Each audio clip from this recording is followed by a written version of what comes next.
please welcome the wickedly talented one and only Adele Dazeem. Hey! We're recording the podcast! Shut up! Good morning to you, wherever you are, because it is Morning Somewhere!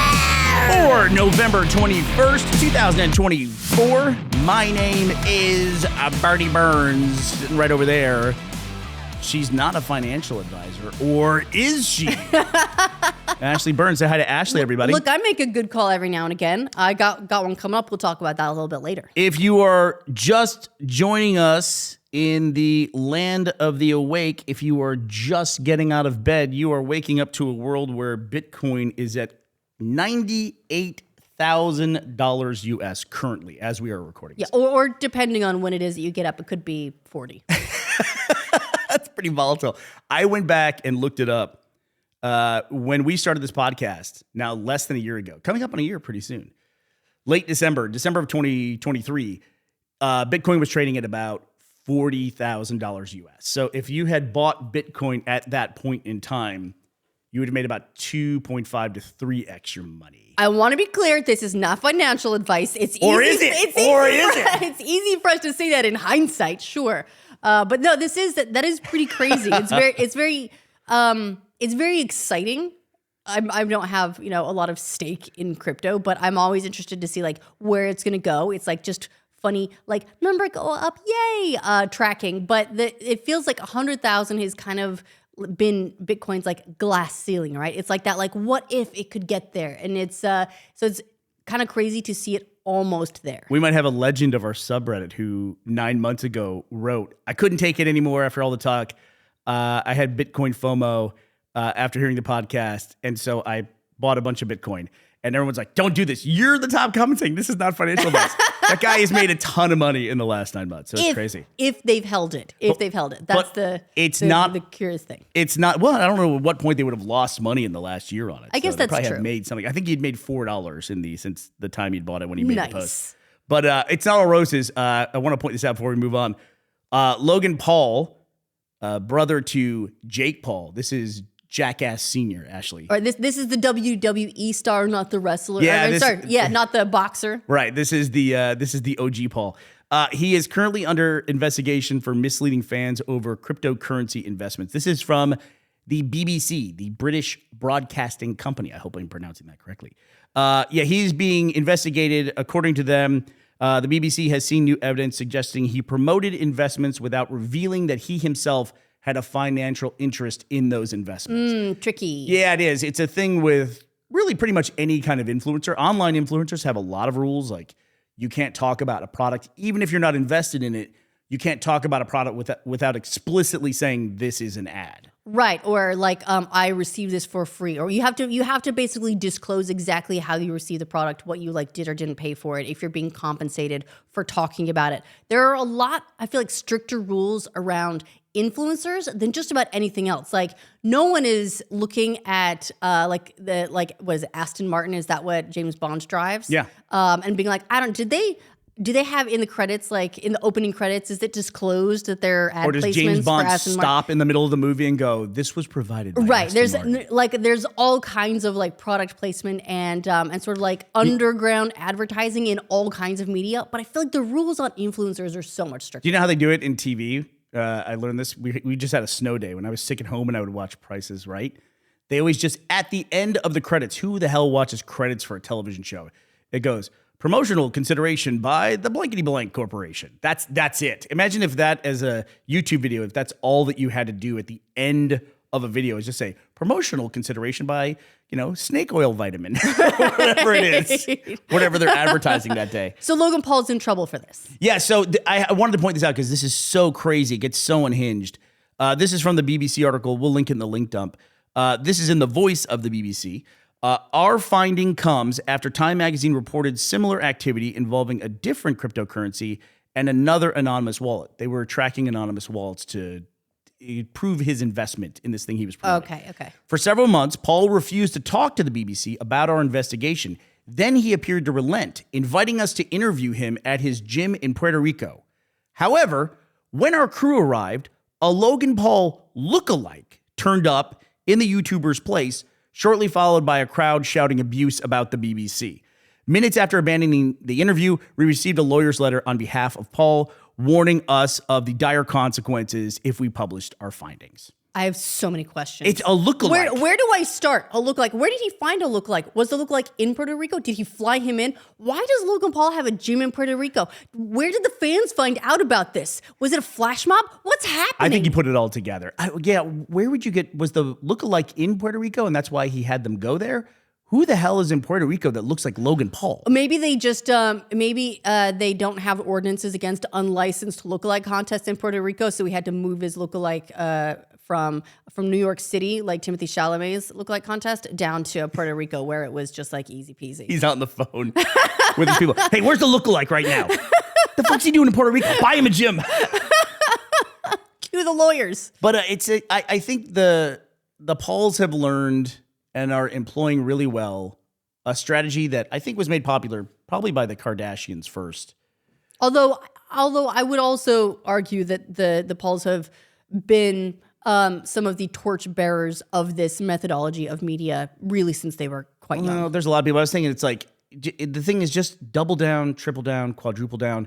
There's really no such thing as bad news. In fact, make more bad news. If you can make as much negative publicity as possible, people will engage with that so much more. Well, and I guess you just have to be willing to just live in that world in order to do it. And also, if there are too many things, it's like, you know those like lint rollers you can get for your shirt, right? Yeah. To get like all the like cat hair, whatever off.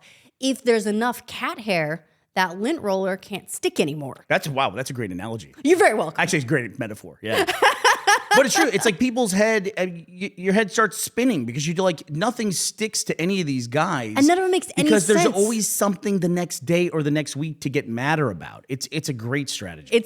I mean, I wouldn't call it's not great. It works. It's an effective strategy. Right. It's terrible. Yeah. But it's a very effective. Analysis does not imply endorsement. Sometimes I get in trouble for that because I say, you can see how this works really well. If it works well enough, maybe you could even be president of the United States, you know? Look, sometimes the goal is just keep them talking. There's something else that's working really well with that has kind of come out of left field for me. And this is gonna be weird, but it's the Wicked movie. Have you heard of the Wicked movie that's coming out? Oh, absolutely, yeah. Okay, so there's been like a sort of development behind the scenes drama about this that's been ongoing, from one of the stars criticizing people making fan edits of the poster. That was a tough moment, yeah. And then moment. apologizing. I think the most recent quote from her on that one is, "I fell out online," which I think is quite a funny way of putting it, but she's at least like self-aware about it. But there's been all this drama behind the scenes, like Ariana Grande having an affair with someone and breaking up a relationship. But there's been all this drama, and so I've sort of written the movie off as like, I don't know. I read the book. The drama, if I recall correctly, was the actress. Someone put out a fan edit where her face was obscured in shadow, and she said they were trying to erase her. Yes, this was erasure. And then people had to point out to her, this is the original poster for the theatrical run. Right. It was like fan edits making the movie poster look like the original Broadway poster. Yeah. And so she got it. She has apologized, which is more than a lot of people do in that situation. She's apologized a lot. A lot. And so I'll give her grace for that one. But like, we all make mistakes online. You know what I mean? Yeah. Absolutely. And it's just embarrassing when you're involved with something and you're the lead in something, and someone is pointing something out to you that you should know about the project. Right, like reading a name off a teleprompter, right. Which is related because Idina Menzel was the original Elphaba in that's the Wicked Witch in the Broadway musical of Wicked. So it all comes around. But there's been this drama. I sort of wrote the movie off, but it's come out with incredible reviews. Like, I saw that. Both insanely positive reviews. Critics and audiences are both loving this movie. Yeah, and there was Zoe B on our Discord actually just went and saw it and said, I'm in utter shock with how incredible of an adaptation this is. This is suddenly on my radar for good reasons, and I'm kind of excited about it. I read the book when it was originally, like many years ago. It was a book by Gregory Maguire, and it kicked off a series by him where he did quite a few of these stories, sort of from sort of fairy tale antagonist point of view, kind of along the lines of like, well, Wicked or like Maleficent, right? Where it's like retelling stories where the antagonist isn't. And I think I saw the musical when I was in Sydney. But I haven't really been following this movie along closely, except for the weird behind-the-scenes drama. And I'm really excited to hear that it's that great. I was ready to write it off because it's one of those ones that they're doing now where they split a movie into 2 movies.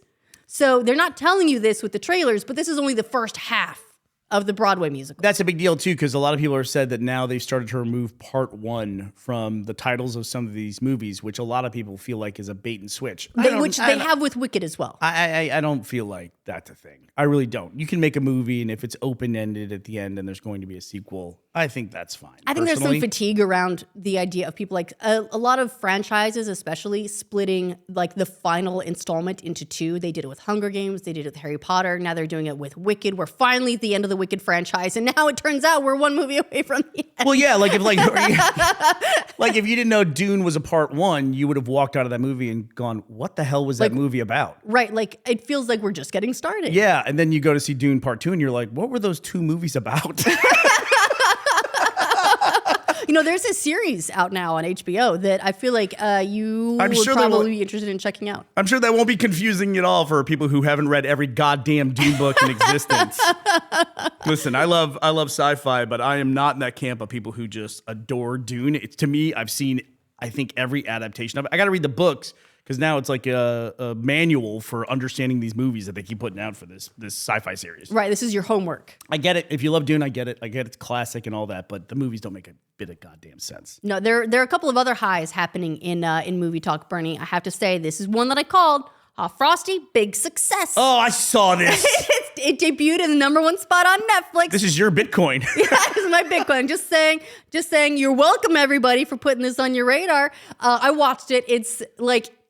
It's fun. It didn't it's debut ridiculous. at #1? It did. I think it's currently in the #2 spot, but it did come out #1. It had like 16 million people watch it in the first week, which I think is really great. It's a really fun, stupid Christmas movie. How the fuck did you find this movie? Like, you Bernie, had an instinct. It's a movie about a sexy snowman. Of course I found this movie. Yeah, but there's movies about like different kind of snowmen, like horror snowmen and stuff like that. No one's going to pick that's going to be one of the biggest movies when it comes out. Are you kidding me?